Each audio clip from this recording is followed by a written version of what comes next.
এই সরকার যেহেতু আজকের বক্তব্যের পর দৃশ্যমান বা প্রতীয়মান যে এই সরকার হয়তো আরো 1 বছর থাকবে, সরকারকে আমরা অনুরোধ করব আপনারা সাধারণ মানুষের কথা চিন্তা করেন।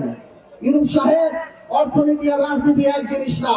অর্থনীতিতে 2 আর 2 4 হয়, রাজনীতিতে 2 আর 2 5 হয়। ইউনূস সাহেব, আপনি আপনার উপদেষ্টা বাজারে যে দেখেন সাধারণ মানুষের নামে সব হয়ে গেছে। জিনিসপত্রের যে দাম, মানুষ বাবা সন্তানদের সাথে ভাত খেতে লজ্জা পায়, বাজারে গেলে মানুষ লজ্জা পায়।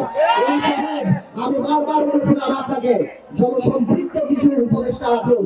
আজকে এখানে যারা বসা কেউ বাণিজ্য মন্ত্রীর নামও বলতে পারে না। ইউনূস সাহেব, আপনি হয়তো থাকতে পারেন, কিন্তু আপনার কিন্তু মানুষের কিন্তু ক্ষোভ আপনার উপরে বেড়ে যাবে। আজকে ব্যবসায়ীদের সাথে কথা বলেন, ব্যবসায়ীরা গোপনে আমাদেরকে বলে তাদের অবস্থা এত খারাপ, তাদের ব্যবসা বাণিজ্য হচ্ছে না। গার্মেন্টসের কর্মীদের এই অবস্থা যে কেউ চিন্তা করতে পারে যে কোনো সময় ফ্যাক্টরি বন্ধ হয়ে যেতে পারে। আপনি ব্যবসায়ীদের সাথে বসেন। ইউনূস সাহেব, মনে রাখবেন আপনার কাজ করেন, কিন্তু পলিথিন বন্ধ করা, হর্ন বাজানো, গ্লাস সরায়া প্লাস্টিকের মগ রাখা, এই সব আপনাদের কাজ না।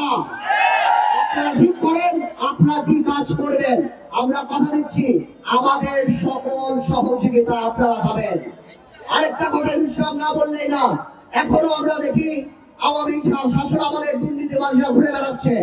আপনি দরবেশ সালমান রহমানকে অ্যারেস্ট করেছেন, এই জন্য আপনাকে আমরা সাধুবাদ জানাই, কিন্তু সামিটের আজিজ খানকে আপনি এখনো ধরতে পারেন নাই। আপনি এসালামের মতো মানুষকে এখনো ধরতে পারেন নাই। আমরা শুনি তারা নাকি দিন দর্পণে বিদেশে ঘুরে বেড়ায়। আপনি এখানে আসছেন, সারা বাংলাদেশে সারা পৃথিবীতে 8-10টা মানুষ থাকলেও আপনার প্রোফাইল সবচেয়ে বড়, আপনি সেটা ব্যবহার করেন, তাদেরকে দেশে নিয়ে আসেন। বাংলাদেশের মানুষ দেখতে চায় এই অর্থনৈতিক রাষ্ট্রদ্রোহিতা যাদের, তাদের বাংলাদেশের মাটিতে ফাঁসি হচ্ছে।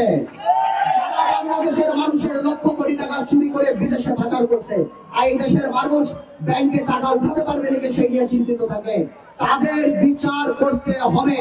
এখনো যারা পালিয়ে গিয়েছে, ইউনূস সাহেব, আমি জিজ্ঞেস করতে চাই কেন তাদের সম্পত্তি আপনি গ্রহণ করছেন না?